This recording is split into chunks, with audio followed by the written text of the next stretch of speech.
Now there came a day when Elisha is the prophet, okay? And he's ministering. This is going to be kind of up north, almost by the Sea of Galilee, in an area called Issachar, okay, originally. But anyway, so he passed over to Shunammite, where there was a prominent woman. And she persuaded him to eat food. I wonder how much persuasion that took. And so it was, as often as he passed by, he turned in there to eat food. He knew a good thing, okay? She said to her husband, "Behold now, I perceive this is a holy man of God passing by us continually. Please, let us make a little walled upper chamber, and let us set a bed for him there, and a table, and a chair, and a lampstand. And it shall be when he comes to us, that he can turn in there." Well, one day, he came there, and he turned into the upper chamber and rested.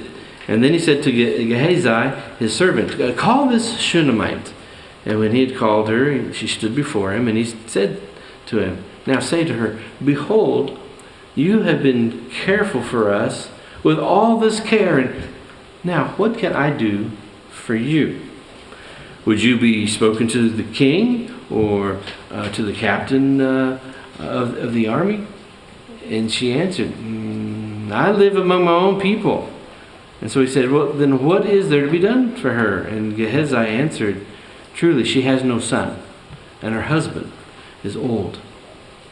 He said, "Call her." And when he had called her, she stood in the doorway. And then he said, "At this season next year, you will embrace a son." And she said, "Oh, no, my lord, O man of God, do not lie to your maidservant." But the woman conceived, and she bore a son at that season the next year, as Elisha had said to her. That's pretty cool, huh? She got the son she wanted. When the child was grown, the day came that he went out to his father with the reapers. And he said to his father, "Oh, my head, my head." And he said to his servant, "Carry him to his mother." And when he had taken him and brought him to his mother, he laid him on her lap until noon. And then he died. Let me just stop right there. A gift doesn't mean a guarantee. Okay? That was a gift from God. But we have no guarantee how long we'll keep those gifts. Right? So she died, or the son died. Look at what she does. Then she went up and laid him on the bed of the man of God, and shut the door behind him and went out. Then she called to her husband and said, "Please, send one of the servants and one of the donkeys, that I may run to the man of God and return." And he said, "Well, why will you go to him today? It's neither new moon nor Sabbath." And she said, "It will be well." Then she saddled the donkey and said to her servant, "Drive and go forward. Do not slow down the pace for me, unless I tell you." And so she went and she came to the man of God to Mount Carmel. And when the man of God saw her at a distance, he said to Gehazi, his servant, "Behold, there's the Shunammite. Please run down to meet her and say, 'Is it well with you? Is it well with your husband? Is it well with the child?'" And she answered and said, "What? It is well." Now we're familiar with the old hymn, and we'll be singing that here shortly. It was written by Horatio Spafford in a time of his grief. Did you know that that phrase came right out of Scripture? Made popular by that song? That she answered, "It is well." And when she came to the man of God to the hill, she caught hold of his feet. And Gehazi came near to push her away, but the man of God said, "Let her alone, for her soul is troubled within her, and the Lord has hidden it from me and has not told me." And then she said, "Did I ask for a son, my Lord? Did I not say, 'Do not deceive me'?" And then he said to Gehazi, "Gird up your loins and take my staff in your hand. Go your way, and if you meet any man, do not salute him. And if anyone salutes you, do not answer him back. Lay my staff on the lad's face." In other words, he's saying, "Go. Get there as quick as you can. Don't talk to anybody. Don't go past go. Don't collect $200. Just go as fast as you can. The mother of the lad said, as the Lord lives and as yourself live, I will not leave you. So she stayed right there by Elisha. And he arose and followed her. Then Gehazi passed on before them and laid the staff on the lad's face, but there was no sound, no response. And so he returned to meet Elisha and told him, the lad is not awakened. So Elisha came to the house, and behold, the lad was dead and laid on his bed. So he entered and he shut the door behind both of them and prayed to the Lord. What was the first thing he did? He prayed. And he went up and he lay on the child, put his mouth on his mouth, his eyes on his eyes, his hands on his hands, and he stretched himself out on him. I don't know if that's what I would have done, but apparently God told him to go lay on this dead body. Would you have done that?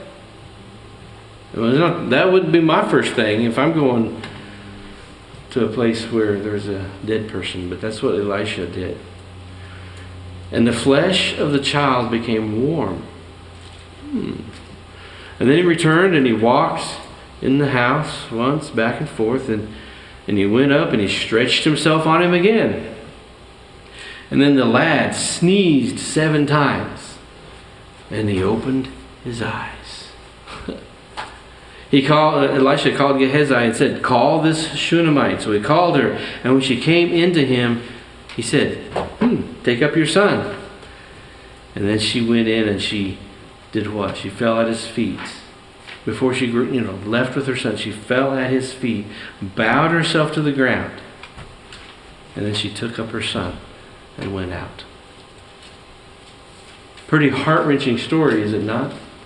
Yeah, of course it had a good ending. Let's look just a little bit at introduction, and then I have 7 very quick, simple, but yet profound lessons that we can learn from this lady. First of all, we know that she was prominent, influential, well-to-do, great. Hebrew, the word great there is kadal, or the prominent one. It could refer to spiritual, moral, material, or mental greatness. It says she was a great or prominent woman. What was the key to her greatness? What made her great? I think it's these 7 lessons, these 7 characteristics is what made her great. We don't know for sure, but we can learn from the story because her actions spoke to her character, did they not? Yeah. As a man thinks or purposes in his heart, so is he. And those actions, are what cause it's reflective of what's inside the heart, So I want to examine some of those characteristics that all of us, again, not just the moms, all of us should be able to learn from. So let's look at the first one. Well, number 1, she practiced hospitality. Verse 8 says that she persuaded him to eat food. Now, there's some of you all here that may be your gift, hospitality. Any of you consider that to be your spiritual gift? You know what's interesting? You pointed to somebody, you pointed to Pam, even though she didn't want to raise her hand, you affirmed that spiritual gift in her. Those around a lot of times can affirm what's going on. So she practiced hospitality, because back then, guys, there were no Holiday Inns. There was no McDonald's. And itinerant preachers like Elisha and later on Jesus depended upon generous hospitality of God's people. Same thing is true today. There are a lot of missionaries that depend on generous hospitality of God's people for them to go out and do the work. It's interesting that in New Testament times, one of the signs of spiritual maturity is hospitality. And in 1 Timothy 3:2, it is listed as a requirement for leadership. In that list, it says, okay, you want to be in leadership, you want to be an overseer, you got to be able to practice hospitality. It's expected. It's commanded of all believers. Hebrews 13:2. Do not neglect to show hospitality to strangers, for by this some have entertained angels without knowing it. Think about that one for a minute.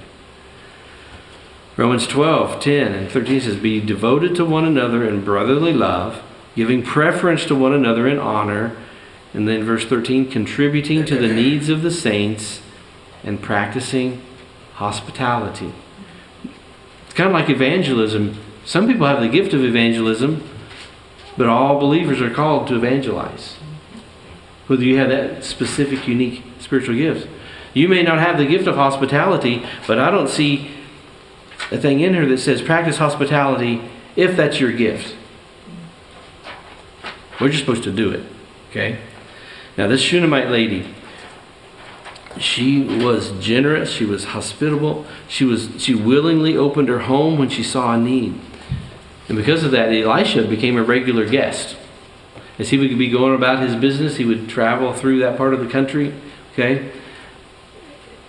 He became that regular guest. She took hospitality to the extreme. Now, usually when we build houses, it normally is, we do that to meet our own needs, our own desires, don't we?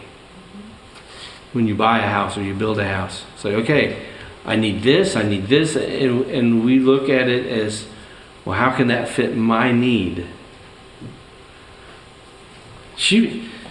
That was the case with her. She built a room onto the house for the sole purpose of what?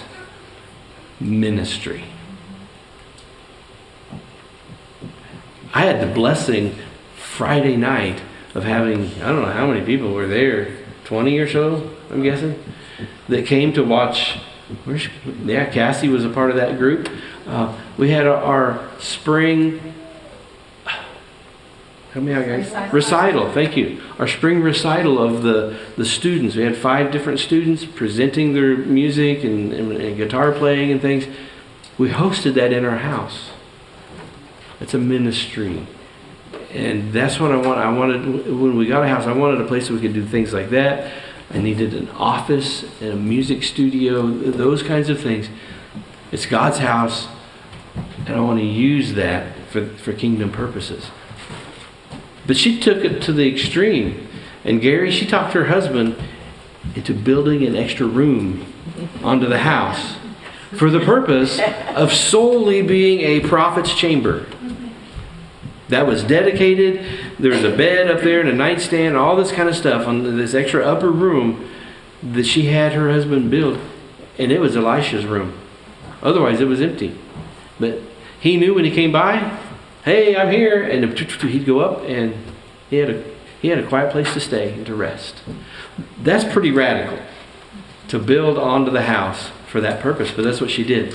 Let's talk about hospitality for a little bit. What are we talking about when we talk about hospitality? Here's the thing that kind of qualifies things. Hospitality isn't just to entertain and impress the guest with the furnishings and the decor. If you think that's hospitality, well, come on over and look at my fancy place. And look at all my furnishings and all my decor and look at all this fancy stuff. If that's your focus, True hospitality is designed to bless the guest. Okay? It's designed to bless the guest. It should focus on the comfort, the pleasure, and the refreshment of that guest. That's true hospitality. And that woman displayed hospitality. Let's look at number 2. She was discerning and sensitive. Discerning and sensitive. And I see some of you taking notes. Hopefully you grabbed a bulletin that had one of those little learner guides, because you get to fill in the blanks today. Okay? But she was discerning and sensitive. I'll get my little guide out here so I'll make sure which words that you need. Okay? Discernment. She looked at Elisha.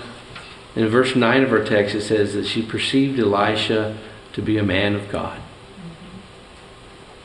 She was able to discern that. And then she was sensitive to his needs. And she wasn't satisfied because she would come in apparently and eat quite regularly. Okay? She wasn't simply satisfied with providing a place in her home for him to eat and join them for fellowship. She saw that he needed a quiet place.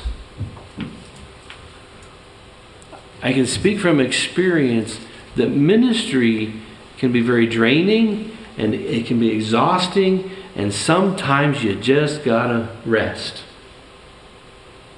I'm fixing to be gone in a couple of weeks, getting some subs lined up to help on the 22nd. I need some rest. But in ministry, he needed time to rest and pray and meditate and study and refresh himself, to be alone with God. And that's hard to do when you're around other people. He needed this isolated, alone place. He must have been an introvert like me, I guess. He needed a place. And she picked up on this. Why? Because she was focused on somebody else's needs, not her own. Philippians has a lot to say about that. Look at other people's needs, not just your own needs. That's how she was able to pick up on that. That's how she was able to discern it. And then she urged her husband to use their resources to build onto the house to provide a designated prophet's chamber for Elisha to stay in. He had his own little room waiting for him. One of the churches I served, we had a designated prophet's chamber for when people came in, especially, and they needed a place to stay. But this lady was discerning. She was sensitive to what was going on around her. And instead of being so caught up in her own needs, she discerned he is a man of God and he needs a place to where he can have some quiet time. So what did she do about it? She invested, number 3, she invested in kingdom work. Once she perceived Elisha to be a man of God, she looked for ways to actively join God in the work that was going on. Okay? She wanted to participate. She wanted to get involved in what God was doing. And she took God seriously and she got involved in kingdom work. And she did it according to her God-given abilities, resources, giftedness, and opportunities. She had the gift of discernment. She had the gift of hospitality. Apparently was fairly well off. And she's like, what can we do? Let's build a little room. That was her way to invest in the kingdom of God. She was willing to serve behind the scenes with what she had to make a difference for eternity. Are you willing to do that? Serve behind the scenes in any way so that you can make a difference. But what she set her heart to would cost time, resources, energy. Because just building one room, you got to have a plan and then you got to have the resources, don't you, Gary? At least it wasn't like a whole house and doing a foundation, but there is some things to consider. There was a cost to build that room for Elisha. Well, God has something for each of us to do. It's going to require sacrifice. And it's interesting because since she was willing to invest in the kingdom of God, see, I've always taught this, and I think it's very scriptural. When we give to God, He gives back. When we're faithful to give, He gives it back to us. He provides for our needs. It's kind of like this.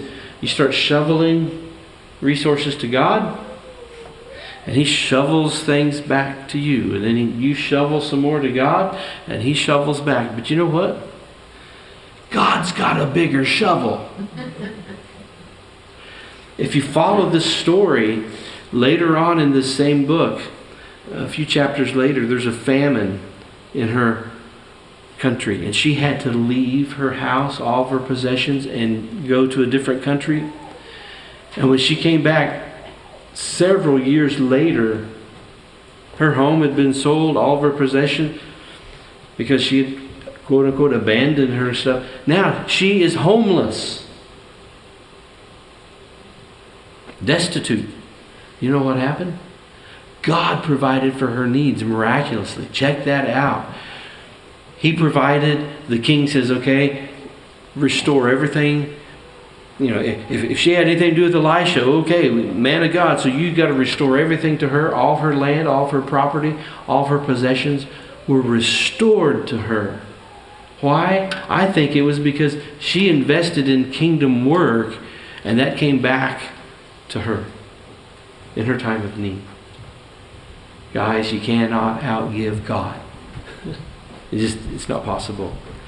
She invested. And I challenge you, if you're not investing a tithe and then some offerings into kingdom work, I challenge you, step it up. Give. God will bless you for that. Okay? Number 4. She was content. She was content. On one of Elisha's stops at their house, I can just picture him. He's up there and he's kind of laying in the bed, resting. And he's thinking about how all the stuff that this couple had done for him provided him with this place to rest and to study, to seek God. And he wanted to respond with gratitude, and he wanted to bless them in return. And so he offered. He said, man, I'll introduce you to the king. I'll allow you to mingle with royalty. She could have been given all sorts of favors. This was her chance to see her ministry to the prophet recognized publicly. All that she's been doing, she could get public recognition for. Now that's a temptation for everybody, isn't it? Ooh, look what I've been doing for the Lord. I've done this and this and this. It was a perfect opportunity for her to climb that social ladder of success. But what did she do? Nope. Basically, she said, yeah, thanks, but no thanks. I'm okay. I'm satisfied with where I'm at. She specifically said, I'm here with my people. I have my ministry here. She was blooming where she was planted. Wherever God puts you, bloom there until He moves you someplace else. Bloom where you're planted. She was content with her home, her position, her friends, her ministry. She was not looking for public applause or worldly advancement. 1 Timothy 6 says, but godliness, this is in verse 6, but godliness actually is a means of great gain when accompanied by contentment. For we have brought nothing into the world, so we cannot take anything out of it either. If we have food and covering, with these we shall be content. But those who want to get rich fall into temptation and a snare and many foolish and harmful desires, which plunge men into ruin and destruction. And then here's the one that we're familiar with. For the love of money is the root of all sorts of evil. And some, by longing for it, have wandered away from the faith and have pierced themselves with many griefs. Is he saying that being rich and having money is bad? Hope you don't get that from that. He's not saying that at all. But it's the love of money. When that's why we're doing it. That's why we're pursuing it.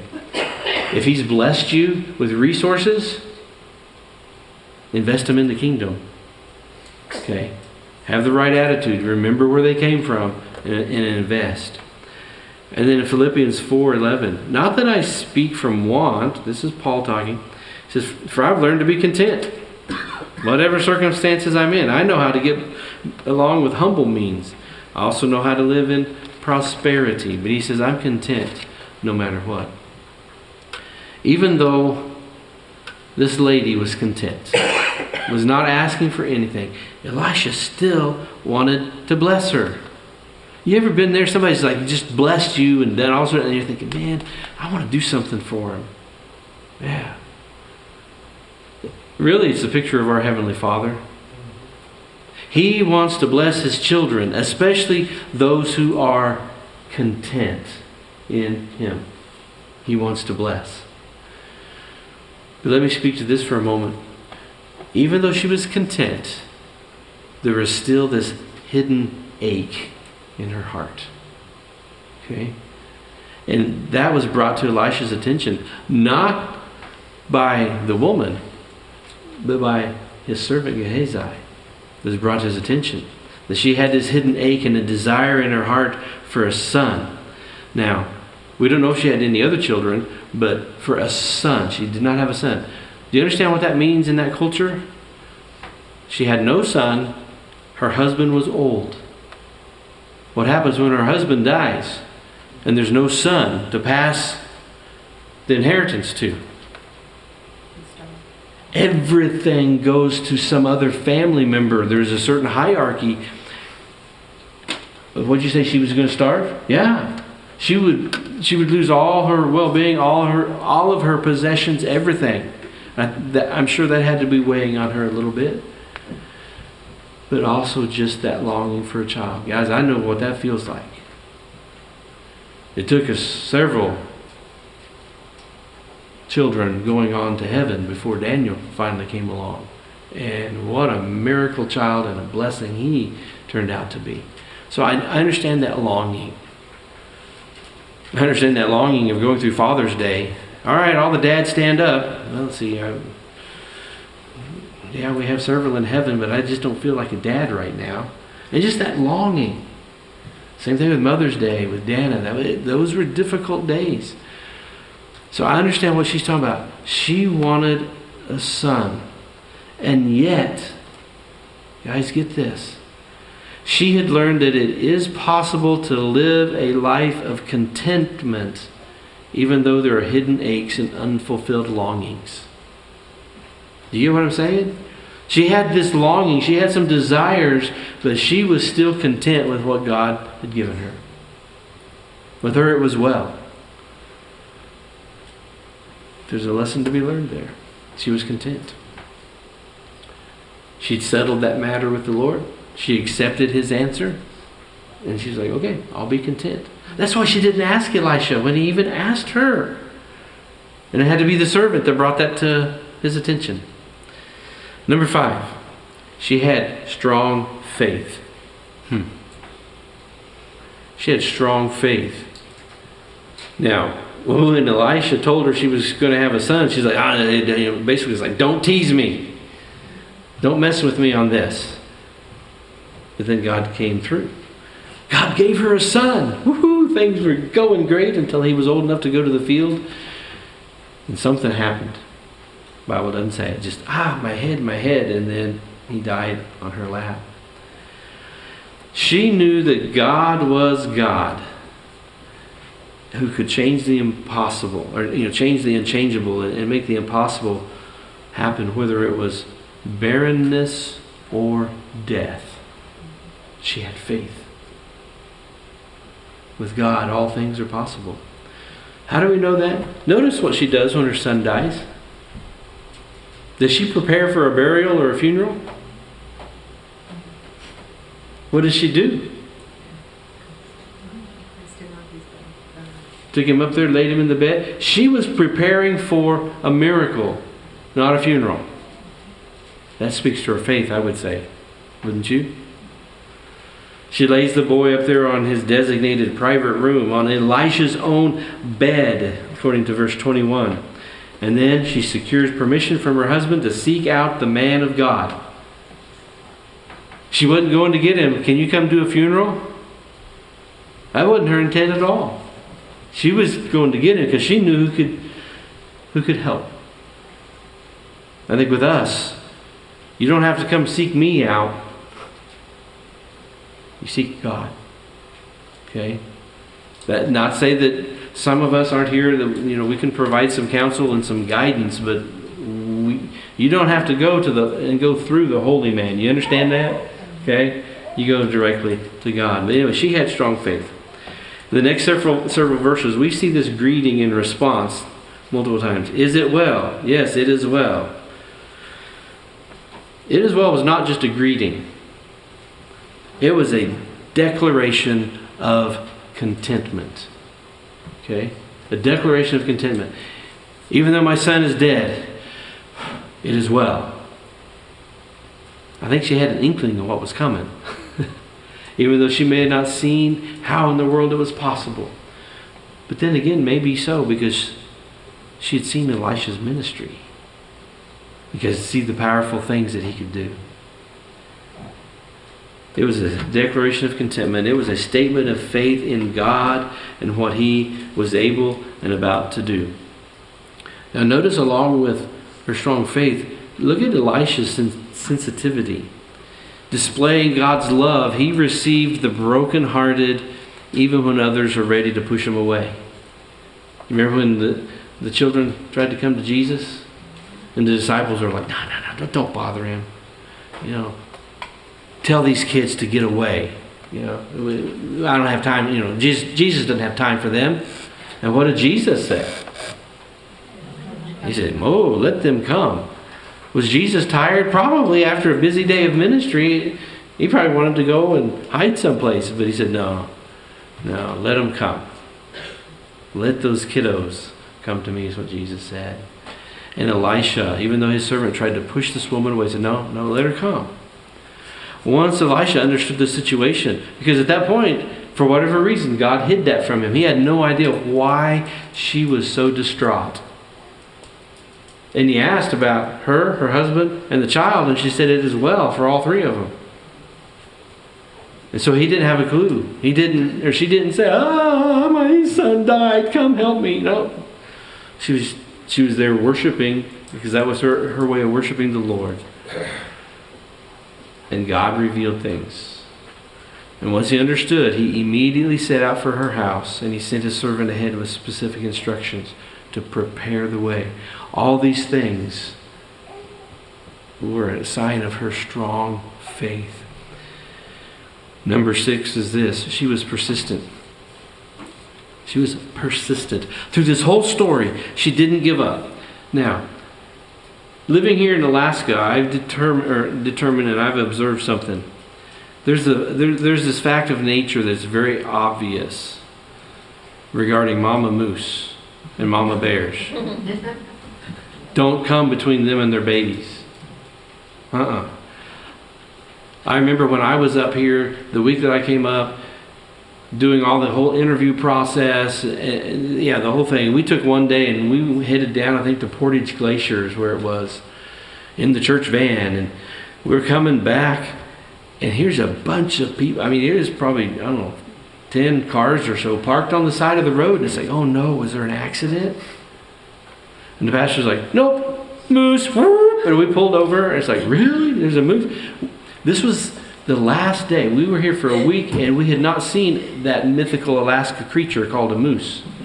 We'd been here for 6 days. And this was the 7th, and it's like, I want to see a moose. He pulls over, and it's, where? Oh, I didn't know then what I know now.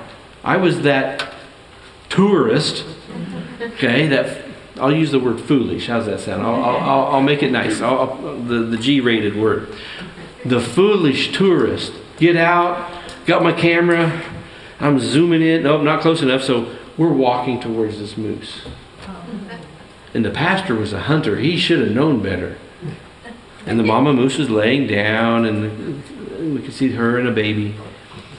And we're getting over there, and I was like, so what happens if she runs after us? Oh, just hide behind a tree. Yeah, there's one about that big. And they says, or just run. And I'm like, okay, I'll trip him, and then I'll be running or something, But we got close enough. Boy, the hackles went up. She stood up, and I was like, what does that mean? We need to leave. I got a good picture. How foolish was that? Because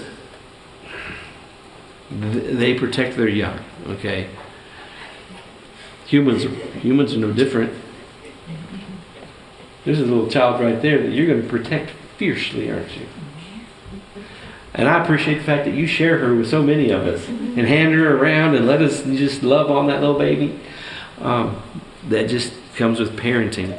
Well, verse 22, it says, please send one of the servants, one of the donkeys, that I may run to the man of God and return. Can't you hear the urgency in her voice? Because her baby needs help. And she's going to do anything she can to help that child. She wasn't going to give up. She knew where to turn in the times of crisis and need. So, yeah, she wasn't going to give up easily. Verse 23, guys, sometimes we just don't get it, do we? See what this guy says. Okay? She's like, please, let me go search out the man of God. And he was like, well, why are you going to go to him today? It's neither new moon nor Sabbath. Duh, he didn't get it. It's like he'd already resigned himself to the fact the child was dead. So why go to church today? It's not Sunday. What good can the preacher do?